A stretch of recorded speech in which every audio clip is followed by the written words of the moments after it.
Hi everyone, it's Gary here with your bluenose bulletin for Monday the 19th of August here on the 4th Officials YouTube channel. Very warm welcome and thanks once again for joining us for all today's news. And we've got a packed show for you today, loads to update you on.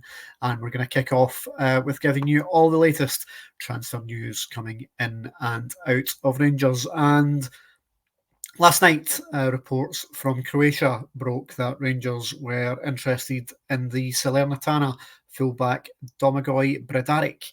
Apologies to any Croatians watching if I've butchered that pronunciation, but he is a left back playing at the moment for Salernitana. 24 years of age, Croatian of birth. He's played games for their under 21 side, having previously been with Dinamo Zagreb, and this appears to be at odds to what Philippe Clement had mentioned on Friday when questioned as part of the pre-match press conference for the St Johnstone game at the weekend, where he mentioned that he had three left full-backs and that left full-back wasn't a priority position. But with Ridvan Yilmaz going to be injured now for 4 to 6 weeks, and Yefti, who's been pretty much involved in terms of playing maybe a bit further forward as a left winger. Maybe Rangers have changed tact a little bit and are now looking for some reinforcements at left back. Obviously, Robbie Fraser is available as well there, and he had some minutes at the weekend in the cup win over St Johnstone. So we'll watch this one with interest, whether or not Bredaric is a player that will come in. Salernitana believed to be open to a loan deal for him. However, with some conditions relating to obligation to buy at the end of that loan deal, Rangers, I think, at this stage, much more keen to just do a straight loan with an option. So a bit of a negotiation to be done there. In terms of outgoings, we all know the situations regarding Todd Cantwell and Yanis Hadji. Yanis Hadji again involved for Rangers B today in a 6-2 loss to Blackburn Rovers B side down in Lancashire today. Hadji getting some minutes once again for the B team there. Still no sign of Cantwell anywhere.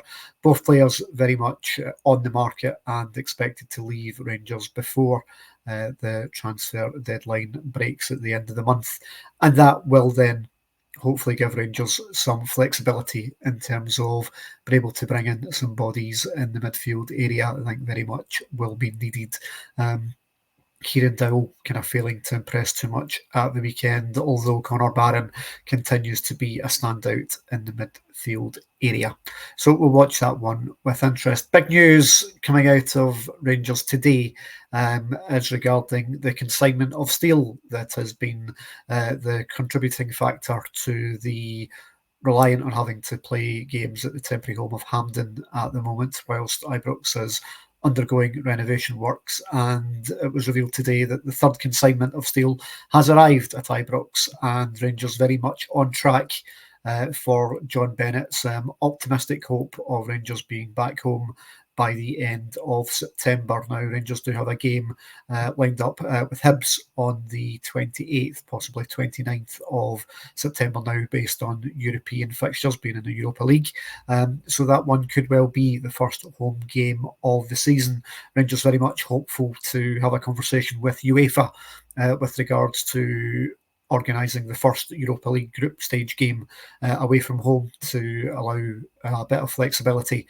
As we know, if the Europa League campaign begins at Hampden, then all four group stage games at home will need to be played at the National Stadium. So Rangers very keen to avoid that if at all possible. But good news for once coming out of Rangers today that deadline of kind of the end of September will still require a lot to go in Rangers' favour for that to be met. But the steel is now here, and then renovation works can begin in earnest. So good news there. Yesterday saw a 4-0 victory for Rangers women over Partick Thistle at Broadwood Stadium.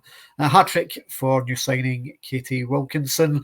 That's her 7th goal in Rangers colours in just 2 matches so far, after scoring 4 up at Aberdeen last weekend. another goal from Chelsea Cornet. So another good win for Rangers ladies. They've got another match this midweek, again at Broadwood, against newly promoted Queen's Park, and that will be another opportunity, hopefully, for a few more goals. But as Rangers start to prepare for what will be a very testing Champions League qualifier up against Arsenal the beginning of September. So good signs so far for Joe Potter's side. Another goal yesterday coming from Chelsea Cornet. One big bit of news coming out of the game was Laura Rafferty, another new signing for the Rangers ladies team. She went off injured in the first half with a pretty nasty head knock with Partick Thistle's Courtney Stewart. And Thistle manager Brian Graham at the end of the match was less than complimentary about the delay in getting an ambulance to Broadwood to treat his player, who suffered a seizure as a result of that head knock.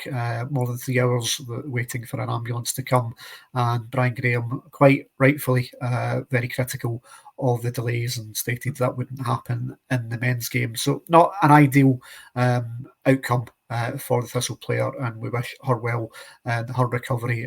Fairly nasty collision, but a good win nonetheless for Joe Potter's side, 4-0, as they keep up at the top end of the table with now 2 wins. Or 2 Hearts and Hibs also with big wins yesterday, and Celtic winning 1-0 in the big derby match with Glasgow City. A penalty from Chloe Craig getting them the 3 points. So all the big teams in Scotland's top league in the SWPL getting off to good starts in the campaign, and certainly they'll be looking to carry that on Wednesday night when Queen's Park come calling. No news from Rangers today regarding the appointment of a CEO. Lots of reports over the course of the weekend linking St Mirren's Jim Gillespie with that role, but nothing confirmed as of yet. We'll keep you up to date as and when that appointment is made, if it is to be Gillespie or anyone else, but nothing coming out of the club today. And the final bit of news before we round off, you may well have seen it reported, and it was covered in our full post-match analysis pod on our Patreon channel with myself and Scott Young, about an incident that happened pre-match for the St Johnstone game on Saturday evening involving the SLO for St Johnstone. Now, Rangers have identified 4 people at this stage who have all been issued with indefinite bans from Ibrox, and we believe one of them has been subject to being arrested today as well. So Rangers taking swift action from that rather unnecessary and unsavoury incident. It's very much unwelcome at any of our matches going forward, and that's 4 supporters now banned from future Rangers games as a result of being involved in that. So good to see the club taking swift action on that one. That will do us for this bulletin. Big thank you to you all for watching. And if you've not yet checked out that full Patreon podcast on the St Johnstone game with myself and Scott, you can check that out at our Patreon channel. That is www.patreon.com/the4thofficial.